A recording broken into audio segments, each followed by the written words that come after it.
Thank you, June. You know, when I got here this morning, I didn't really know what to expect. And by the way, June, I've never done this story this way before. And so it's a new experience for me.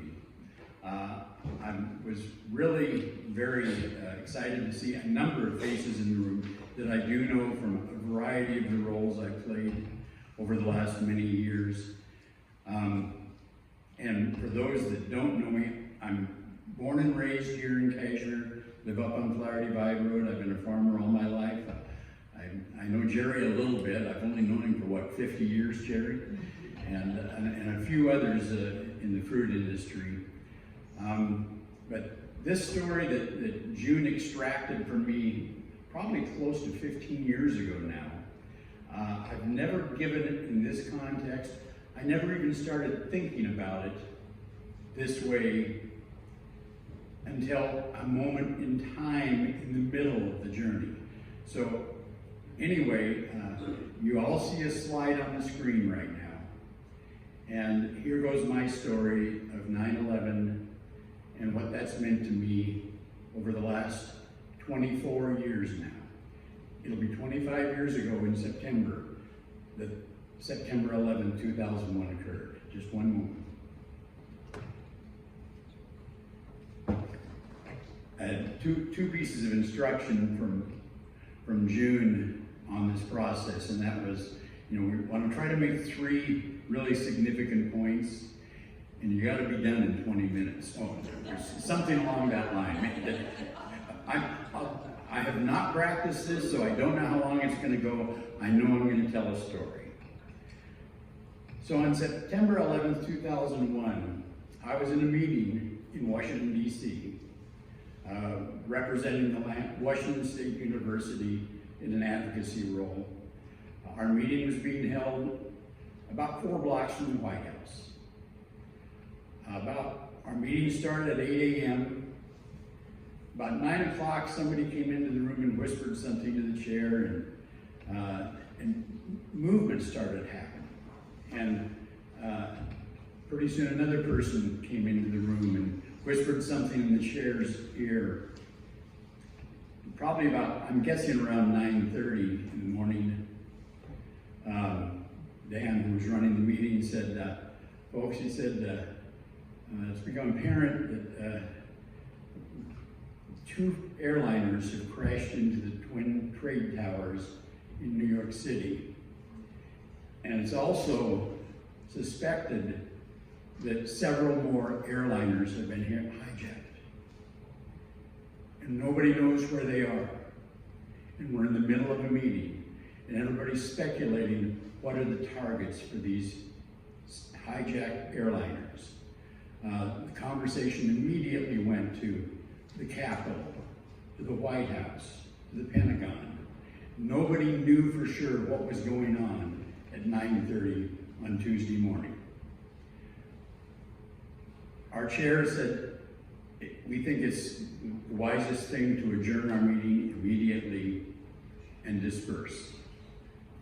We didn't know what was going on.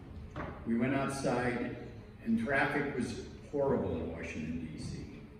Cars were heading every which direction. I looked at my watch, and it was about 9:30, a little after 9:30 in the morning. I thought, you know, I better call Donna. Donna was back here in Cashmere. So I tried calling, could not get through. I figured, well, the circuits are overloaded. Waited a little while, tried again, could not get through to my wife. My wife didn't know what was going on. Probably most of you adults remember where you were when you first heard about 9/11. The attack on our Twin Trade Towers was the worst attack that had ever occurred on U.S. soil, worse even than Pearl Harbor. More people died in that attack than died in Pearl Harbor preceding World War II. All of us were sort of in a panic. We didn't know what was next. We heard over the course of the day that the Pentagon had been hit. We saw smoke.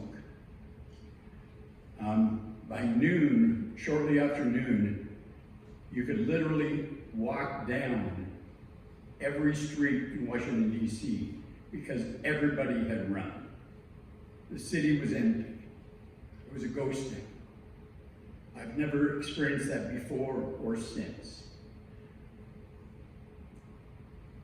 By later that day, I finally was able to get home, call home, and Donna was a basket case. She didn't know what was going on with me. She didn't know if I'd been hurt. And I just wanted to let her know that I was okay. That, unfortunately, I wouldn't be home the next day as had been previously planned. You see, airline traffic was completely suspended throughout the entire United States, and I believe even most of international airspace. All airline traffic had been suspended. So, I'm now stuck. I'm a captive in Washington, D.C. Yes, the Pentagon was hit. Yes, we heard about the flight where the passengers had taken over the hijackers and crashed the plane and killed everybody in Shanksville, Pennsylvania. This was all going through my mind. We were stuck. We decided to make the best of it the next day. Some of us went up to visit an aide on Capitol Hill that we knew. She's still a friend. She worked for Congressman Hastings. We get there, we start talking about what's going on, and somebody comes out and says, "Liz, your parents are on the phone." And she breaks down.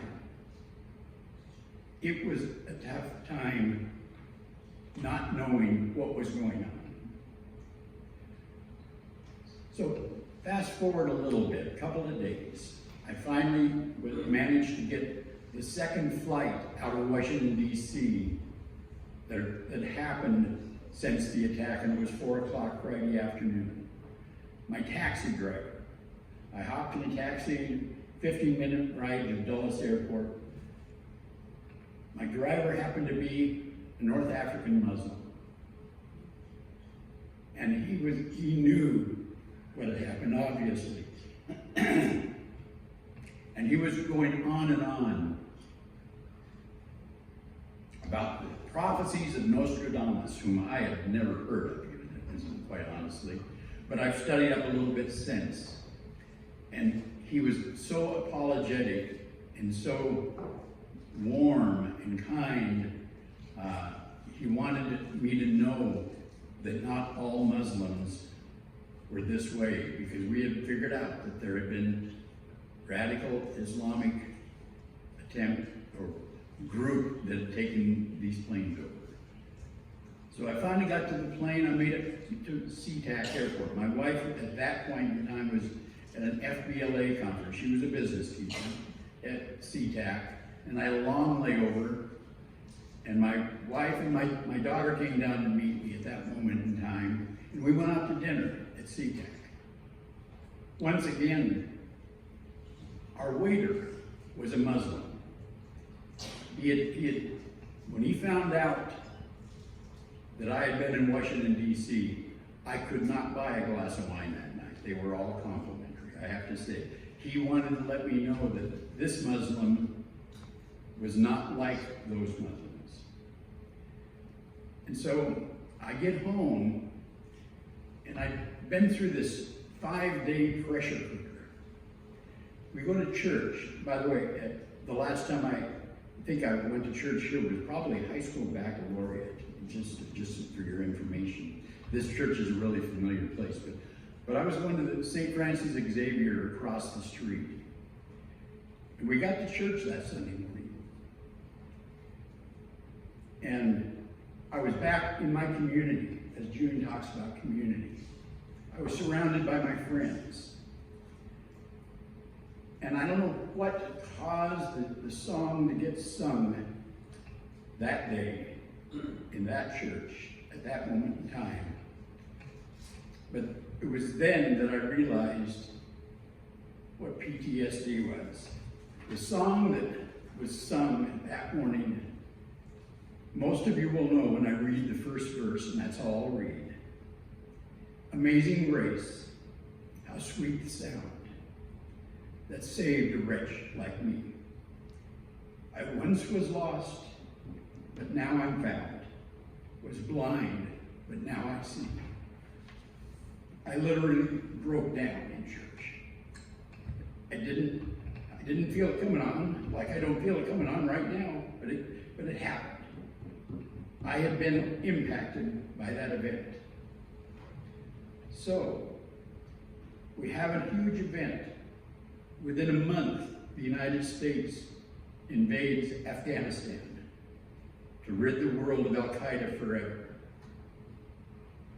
A war that lasted for 20 years.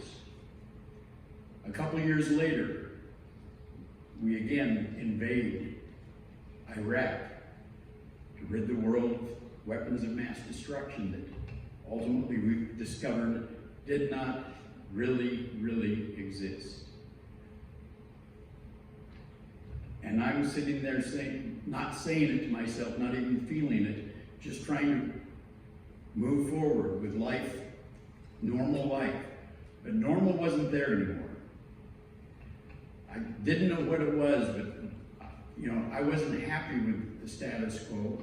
I took a volunteer USAID job in the country of Belarus for a few weeks to see if I could help farmers there. I got involved with other activities. One of the things that I did shortly after 9/11 was get more involved in industry boards and then ultimately election for public office here in Chelan County. But I knew I was looking. I didn't know what it was I was looking for. Then one day my phone rang. And I'm not certain what year it was. It was 2006, 2007. A lady who I'd worked with some Central Asian groups in the past, a translator named Natalia Goncharova. She called me and she said, "Randy, I'm now the honorary consul to the Pacific Northwest from a small Central Asian country called Kyrgyzstan." You want to go to that? There we go. Next, that's it. You can see Kyrgyzstan on the map. It's the bright yellow country. I like to take people through a test of if they know where it is, but when I tell them it's next to China, they have a pretty good idea. Natalia said, "I've been working on the ambassador from Kyrgyzstan to come out to the state of Washington for a long time, and I think I finally got her convinced to come visit Central Washington. Can you help me set up a tour?" And I said, "You bet, I'll do that." So a few months later, Natalia brings Zamira Zidakova out. Zamira is the ambassador. We tour Chelan County, and I will never forget that moment when we're standing on Rocky Reach Dam, and Zamira looks out at Lake Aniat and at the surrounding landscape, and her pronouncement was, "This is my country." And I wondered, what are you thinking about? And so we took the tour up to Lake Chelan. She was taking pictures everywhere. And she said, "Governor Isaiah has to see this. I have to get the governor here." And so she called the governor. The governor agreed to come out to visit. There's something that I haven't mentioned yet. Jerry probably is already aware of it. One of the natural attractions for me, the farmer, to the country of Kyrgyzstan, and you're looking at that map, the genetic home of the apple is shared with Kyrgyzstan and Kazakhstan. And so I'm on a journey thinking maybe I get to go to for an apple farmer, the original Garden of Eden. I mean, I'm really on that journey. So Zamira convinces Governor Isaiah to come out. He comes out and he says, "We would like you to come visit. We need help. Break away from the Soviet Union in 1991, a newly independent republic." And so that started my journey with Kyrgyzstan. When people ask me, why did you choose Kyrgyzstan? I tell them, I didn't. Kyrgyzstan chose me. And it did. So, first trip, there were 3 of us. A hydro expert, an irrigation expert, and a tree fruit production expert. And Jerry, you remember Jim Kimball going on that trip. There'll be a picture a little bit later of Jim. The 3 of us went, and we had great ideas about helping this small country. We come back home, and within 6 weeks, the government is overthrown by another revolution. So I thought, nice trip while it lasted. Can't do a thing. Fast forward again, a couple of years. My phone rings again, Natalia Goncharova again.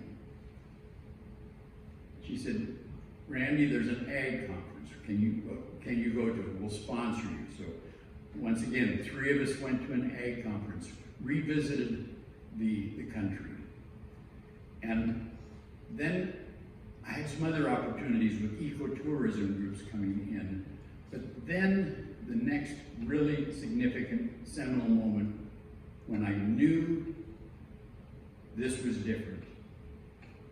Another year went by and Natalia calls and said, the new ambassador wants to come visit Chelan County.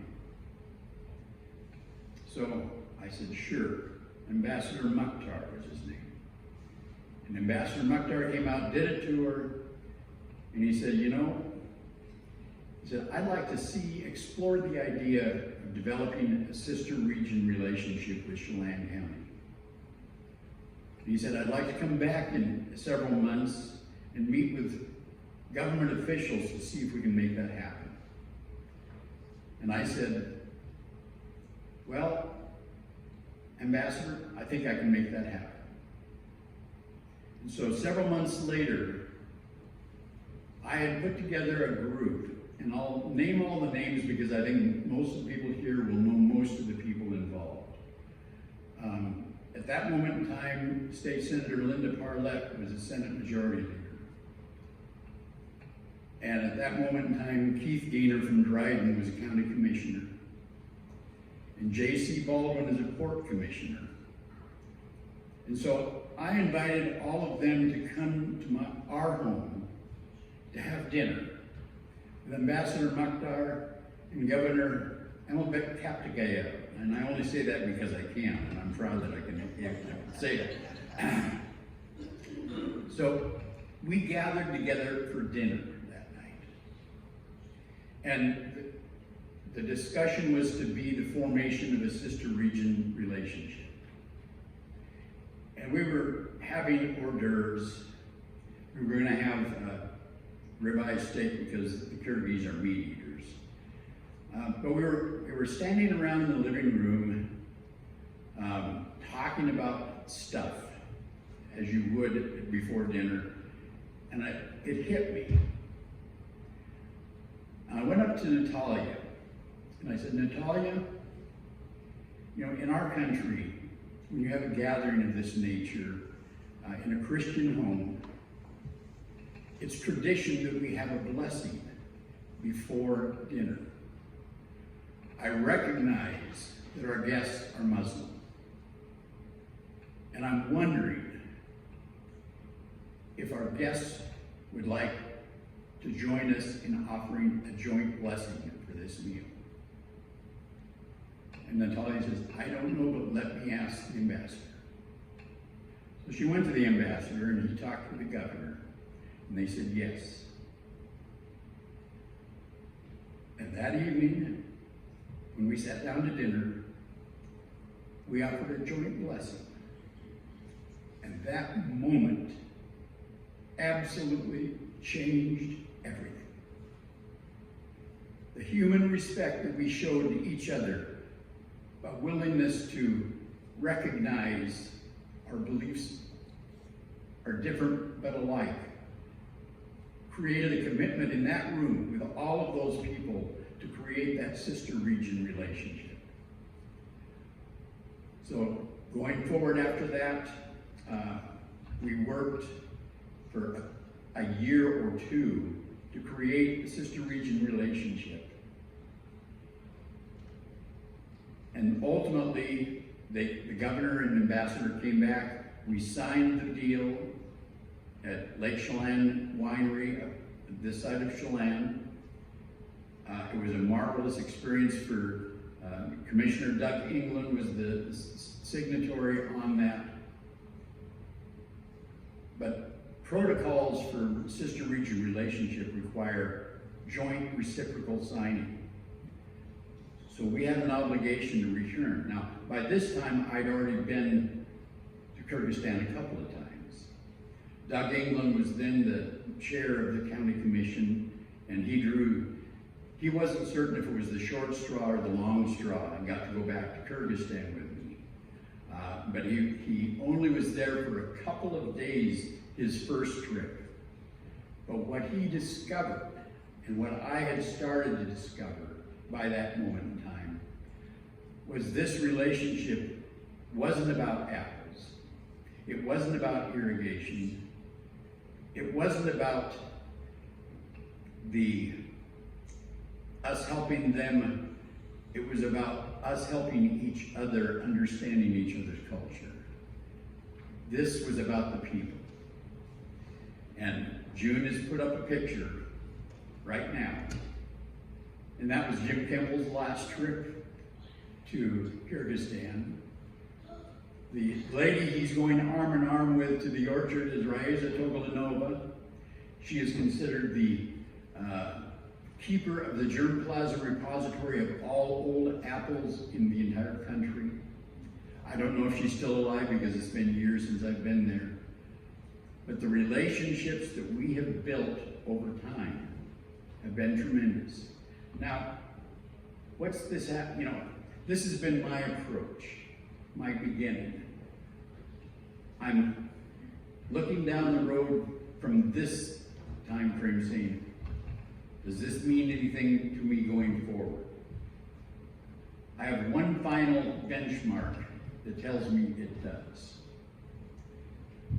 I got a phone call in February of 2016 from the U.S. State Department. And it was a contact that I knew, and this individual said, the Assistant Secretary in charge of Central Asian Affairs would like to meet with you. I said, really? And he said, yeah.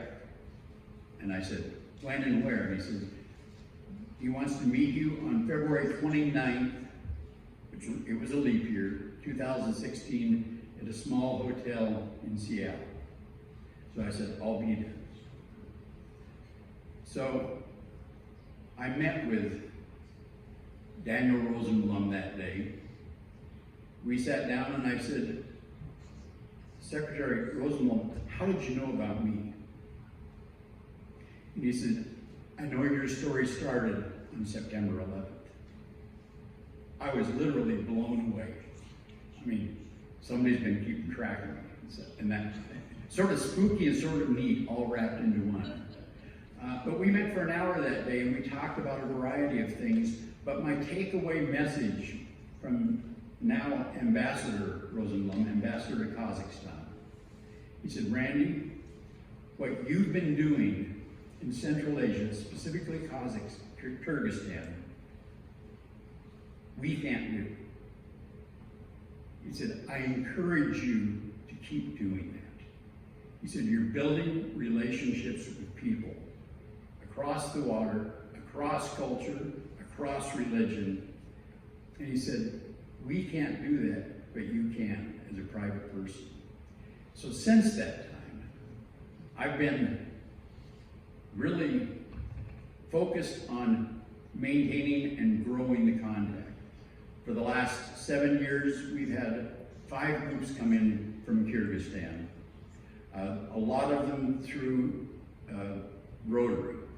The Rotary Open World Program is, we're in the business right now of hosting our 5th and what will be final group from Kyrgyzstan that was help with Rotary Open World. They'll be coming in October.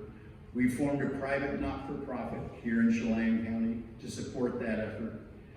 We are continuing this effort. It's not, there's not a lot of glory involved, but there's a lot of great human satisfaction and reward knowing that we're building relationships that can never be taken away from us. Somewhere along that line, I realized for me it was because of my Christian upbringing and my basis in being a friend, and June, what you had on the screen to begin with, wow, what an impactful statement about how we relate to our Muslim friends. And, you know, as June said, I could go on for hours and hours. I have skimmed over so many parts of this story. But the story is still going and still growing. And my hope and my desire is that it will go and grow forever in this little country that nobody really knows a lot about, but the people are beautiful. Now, right down in front of me, you've seen, maybe you can't see it too well, but there's a leather work of art depicting a small man sitting on the ground. He is reciting the legend of Manas. Manas is the mythical warrior that founded the country of Kyrgyzstan. The Kyrgyz are very proud of the fact that they come from Genghis Khan. He was another warrior, but they now have a peace center in Lake Izikul, where we have our sister region relationship. And we focus on that every time we go. Our next trip is a year from now to the World Nomad Games. I think I'm going to leave it there. I'm watching the clock a little bit, but I'm going to be here. You want to show your hat? Oh, I completely forgot that. These Nomad Games, he's got to tell you about this. Yes. But, I was going to put this on when I started talking about Kyrgyzstan. I completely forgot it.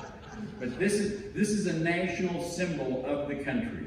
And next year, the World Nomad Games are going to be held in our sister region on the shores of Lake Izikul, Kyrgyzstan, a little community called Chopanpada. Some of us have been twice before. We've probably got so far 10 people lined up that want to go, maybe more. But it's the nomadic culture of Kyrgyzstan and Kazakhstan is horse-driven. And when I say it's horse-driven, the horse provides their livelihood, it's their work animal, it's their play animal, it's their food. Horse meat is really not that bad, folks, I just gotta tell you. But ultimately, what it's all about in Kyrgyzstan, for me, it's no longer agriculture, it's people. It's all about the people, and they are beautiful, loving people. And the ultimate compliment in Kyrgyzstan, and it's happened only once to me so far, is to get invited to tea. And being invited to tea is a really special event. So thank you, and I'll be here.